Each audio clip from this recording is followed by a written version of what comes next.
Hi everyone, StacyBurke here.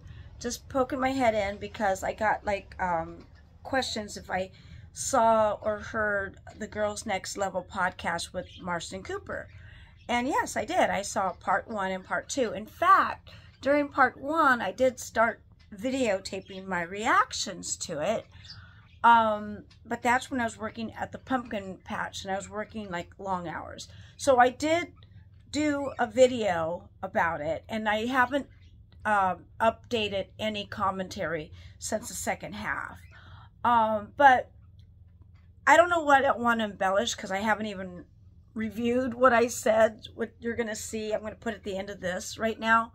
I think that's cool that he went on the show, and I like what he said, and I like the guy. I like the kid.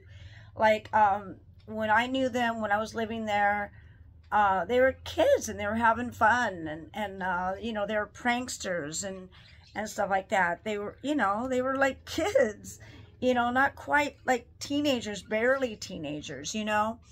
And I think they grew up to really fine young men, and I'm really supportive of all of them, of all his children, of everyone at the Playboy Mansion, actually. So, my reactions are good. I don't even remember what I said in these videos. You're going to notice my nails are gone. Like, I look haggard now. But I mean, like, I was just really tired and stuff like that. But it was a welcome surprise to see him on the Girls Next Level podcast. And that I like that he has an open mind. And he's not condemning of people. He lets people say state who they are and be who they are. And he's very open and loving and gracious. And like I said, he grew up to a fine young man. So you're going to hear me talk about my reactions to the first part 1. And yeah, once in a while I will pop on here and give my reactions to the Girl Next Level. You know, why not? You know, so I will. So I guess I don't even know what else to add but to that. So here it is. So And I'm sure there's more I could embellish and there's more I can say. And when it comes time to say it, I will. I would have to just go through it and listen to it again and take time to do it, which I will. And yeah, now I'm just rambling. But yeah, I will react to whatever I react, and I will pop up on my YouTube channel whenever, and I'll say whatever or any reaction to it. But I am very pleased how it turned out, and I'm really happy for him that he's happy and his life and doing what he likes to do, and I'm glad that he wants to continue the relationship because I love my Playboy family. I miss them. Like I thank God for social media where we can still be in touch. So it's kind of cool that the Playboy family is forever. It's forever. Playboy, and this is Playboy, by the way. This is my own like symbol of the bunny. I used to do that, like, you know, like gang symbols, but it's the puppet. Remember when we used to do shadow puppets? So this is my bunny symbol for Playboy. So bunny for life, yo. Bunny for life. All right. So continue watching. You'll insert my videos here. But in the meantime, to all my Stace-Cadets, I'm Burkettes. I hope you have a groovy day. Peace, and keep watching. Hi, StacyBurke here. I don't know how I'm going to throw this on, but I just have a little time before going to work, and I was listening, of course, to the Girls Next Level. I forget what episode this is, but Season 2, and it's with Marston Hefner. Oh, Season 2, Episode 7, Growing Up Hefner with Marston Hefner. And, yeah, I remember him as a child, and, of course, I remember him now as an adult. And him and Cooper used to play games on me, and during the movie The Ring, and I would get a phone call in the middle of the night, and yeah, my fingernails broke, I gotta fix them, saying, you have 7 days, and I would be up all night scared because they were playing pranks on me, you know, it's kids stuff. But I'm just listening, and I have like little takeaways of this episode, and of course, I'm doing this on my phone because to do a sit-down thing will be kind of it would be very taxing on me because I got to get ready for work, and my memory is just not there. I'm just kind of like exhausted from work. But he's just mentioning certain things that that bring up things, how they're talking about how it was odd that he was controlling, and I almost feel like Hef was like he was just trying to protect himself. I think he was just comfortable staying home, because now that I'm older, I like to stay home a lot too, and I do like schedules and repetitiveness, but I'm different, that I do like outside the box things too.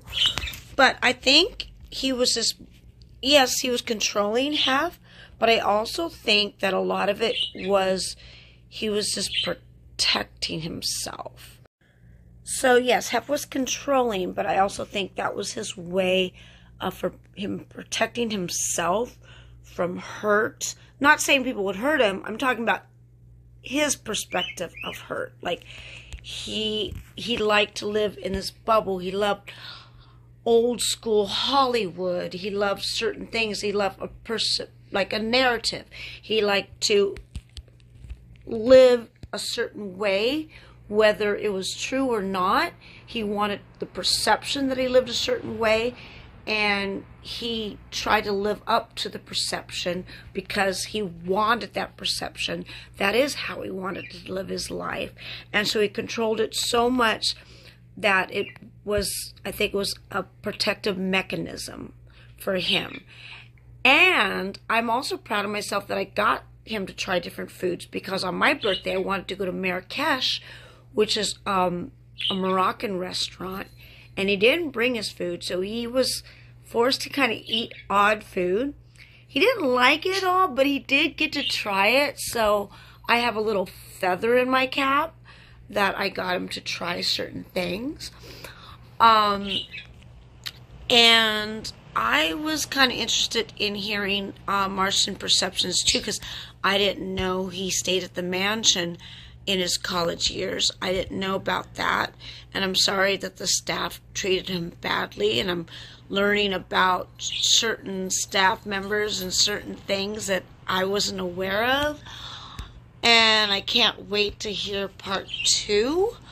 But you know, I just come up with like certain things and stuff, and I had fond memories of being there when Cooper and Marston were younger. Marston and Cooper I always got along with. They were always fun and interesting, and I think they were always, you know, smart and stuff like that. And I bet one of the kids they're friends with is also, he's also on Michael Rappaport social media. Dean was a fun kid too. He was smart. You know how you meet kids and they're kids, but you could see an adult in them. You could see them, how they're going to be as an adult. Like, okay, this kid's going to be smart, or this kid's going to be this, or this, you know, like, there's a certain, you could kind of see where they're going, and it was kind of cool. But yeah, so I'm just like listening to this podcast, and I just have certain takeaways from it. And so I'm just going to pop on here and do little vid caps, and then hopefully piece it together and make one long video. I also remember that we got to see Marston and Cooper in a band. In fact, I still have the bracelet called the Skips. And Zoe had a kid, Lewis, and I think he played the drums. Marston, did you play bass? I'm trying to remember. And I don't remember if Cooper played guitar or sang. I think you had another guy in there. I think you had 4 guys anyway. But we went to see you at the Whiskey A Go-Go. It was me, Kendra, Monica, the Playmate, Keith, Hefner, your mom, Kimberly, of course your dad, and Ray Anthony. And we got to see you at the Whiskey A Go-Go called the Skips. And I always thought that was kind of cool. and wonder if you're still into music at all. Because that was a great experience, because I love the whiskey. I love seeing bands. So that was my kind of thing. So when you're saying that it's really hard to get to do what you want to do, I think you were successful in that arena, that he went to the whiskey to see your band, and I got to come along because that's my kind of thing. I love going to see bands, and I love going to the Whiskey A Go-Go and the Sunset Strip. So that was very memorable to me, and I think that was like good feather in your cap that you got him to do that. And I have lots of pictures from that, and that was a very fun experience. So yeah, so you got to do that. And